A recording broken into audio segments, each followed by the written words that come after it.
mentioned, I am an adoption specialist, and I really am the first point of contact for birth mothers who call in and are considering adoption. My role is to listen to these women, their stories, and then educate her on what adoption is, and so therefore she can make the best decision for herself and her baby. A lot of women, some of them call up just wanting to know even what adoption is. They really only know, what they've seen on TV. Some are just considering it as an option, and others have definitely decided this is what I need to do. Regardless of where they are in that decision-making process, my goal is just to provide them with a supportive and non-judgmental environment. I chose to work in the field of adoption because of my own personal life experience. I'm actually a birth mother myself, and so I do have a true passion to support these women through such a difficult time in their lives, and I will go a little bit further into my story later on in our presentation.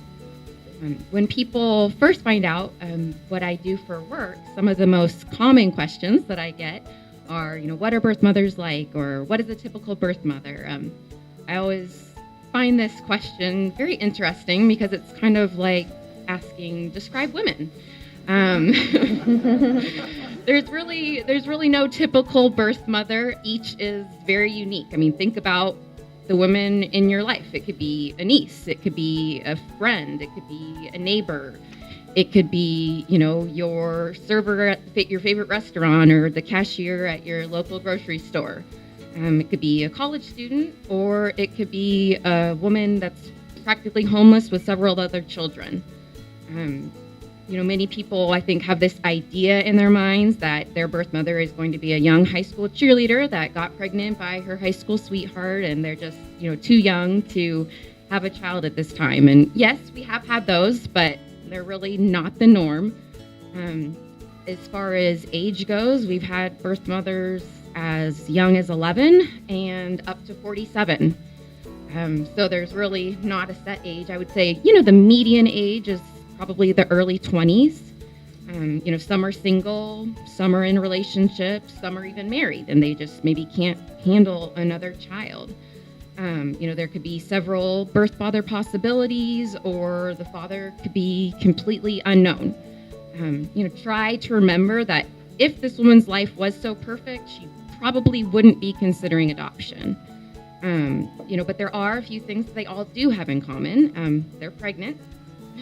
They're in some sort of crisis situation, and they really want a better life for their child than what they can provide at the time. Other than that, I would say, we've all up here have seen and heard so many different stories. So my advice to you would be to really try to avoid creating this image in your mind of what your birth mother is going to be like.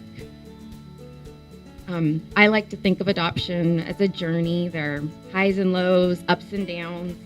On one side, there's a family that yearns for their first child, or maybe in addition to their family, and has probably gone through many hardships to be at that place. And on another side, there's a woman who knows she desperately wants a better life for her child than what she can provide, but she's also fearful of all these what ifs or unknowns. I mean, here she is on her side thinking of entrusting her very own child to be raised by complete strangers, or at least at that moment. Some very common fears that I actually hear of birth mothers that call in, they're asking, what if they're pedophiles? Or, what if they're abusive? What if they decide all of a sudden that later on down the line, they don't want my child, and, would they just go to the system, or would I be notified? What if no one wants my baby? Or what if the family promises that they're going to send me pictures and then they just change their mind and change their address? Birth mothers also have these fears that their child will grow up to hate them, or thinking that, they didn't want them or didn't love them. For the fears that they have about adopting families, I'm usually always very forthright in telling them of the very thorough screening process that they have to go through, and so many birth mothers are so relieved to hear that.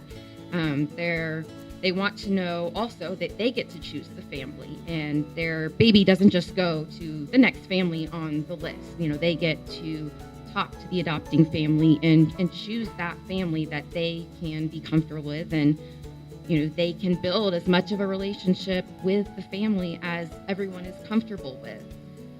A while back, someone once told me that the best adoptions happen between friends. At first, I was a little confused by what that meant, but they later explained that it really helps if both sides get to know each other better.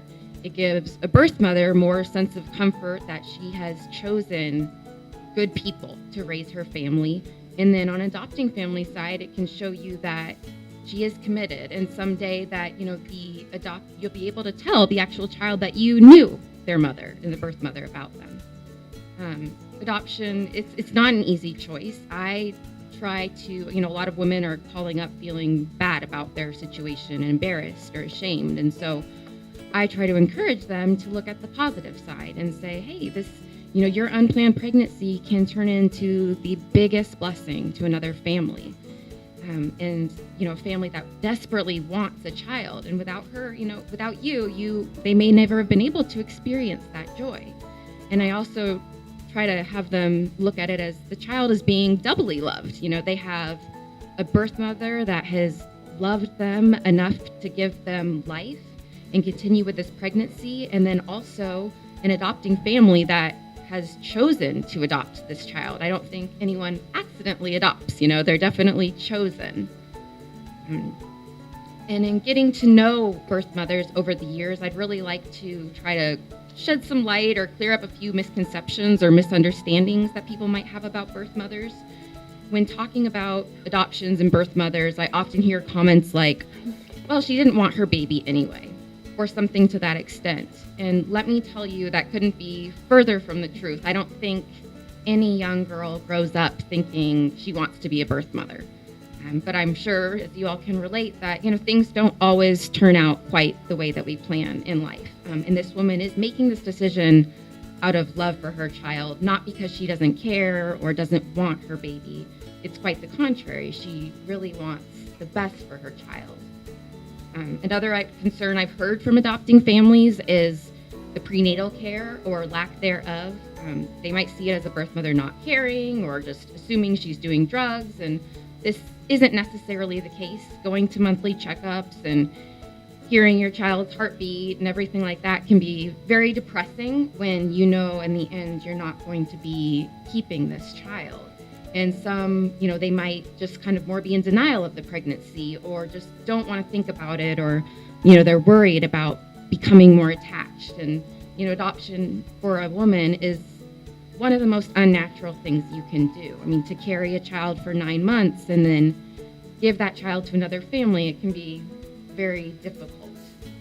And the last misunderstanding is the idea of having post-placement contact with the birth mother. I know some families fear that upon seeing pictures of her child, the birth mother will want her baby back or maybe show up on their doorstep. This really isn't the case. From all the birth mothers that I talk to, they just want to know that their child is being loved and taken care of. Seeing your child being happy and joyful can assure them that they've made that right decision. They've chosen that family, and just knowing that their child is okay and that it can really help them in their healing process and being able to move on. And ultimately, a woman, she chooses this courageous journey of adoption because she truly wants a better life for her child. Her life is probably not ideal, and you may not agree with some of her lifestyle choices, but I ask you guys to try to keep an open mind and show grace and understanding, and maybe to more focus and respect her for the courageous decision that she is making, and try to be open to her and give her support that she does need. And as noted before, every birth mother is different, so what one birth mother might want could be completely different from another as far as level of contact. But just, try to be patient with her, and this unplanned pregnancy is probably not the only thing going on in her life, but ultimately, your loving treatment of her will give her assurance that you're going to treat her baby with that same love. Thank you, Jacqueline.